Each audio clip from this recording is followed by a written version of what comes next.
जरंडेश्वर सहकारी साखर कारखान्याशी संबंधित एसीबी कडून राजेंद्र घाडगे यांची चौकशी सुरू आहे। राजेंद्र घाडगे हे अजित पवार यांचे नातेवाईक आहेत। 2022च्या प्रकरणात घाडगेंना पुणे एसीबी कडून समन्स बजावण्यात आलं होतं। जरंडेश्वर कारखान्यामध्ये नव्यानं चौकशी नाही, जुन्याच प्रकरणात एसीबी कडून हे समन्स पाठवण्यात आलंय। या प्रकरणात हे प्रकरण बंद होण्याच्या टप्प्यात असल्यानं चौकशीसाठी घाडगेंना समन्स बजावण्यात आलंय। पुणे एसीबी यांनी हे समन्स बजावले होते।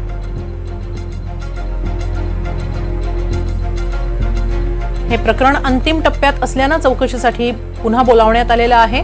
राजेंद्र घाडगे यांची एसीबी कडून पुन्हा चौकशी होते। राजेंद्र घाडगे हे अजित पवार यांचे नातेवाईक आहेत, त्यांची ही चौकशी होते। प्रकरण अंतिम टप्प्यात असल्यानं पुन्हा त्यांना बोलावण्यात आलेलं आहे चौकशीसाठी। 2022च्या प्रकरणामध्ये हे समन्स बजावण्यात आलेलं आहे।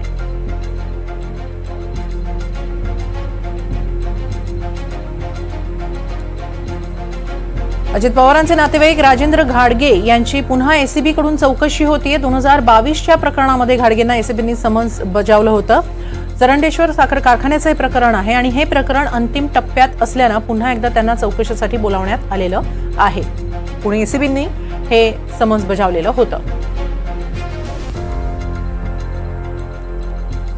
कारखान्यामध्ये नव्यानं चौकशी होणार नाहीये, जुन्याच प्रकरणामध्ये ही चौकशी होती आहे आणि या जुन्या प्रकरणातच समन्स पाठवण्यात आलं होतं। आपण याबाबत अधिक माहिती घेऊया आमचे प्रतिनिधी सागर कुलकर्णी यांच्याकडून।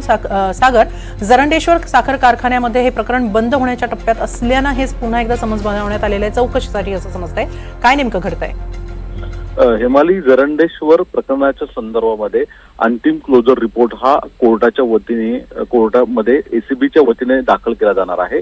तत्पूर्वी शेवटची चौकशीचा भाग म्हणून घाडगे जे तत्कालीन संचालक होते त्यांना समन्स देण्यात आला होता। मागील आठवड्यामध्ये हा समन्स देण्यात आला होता।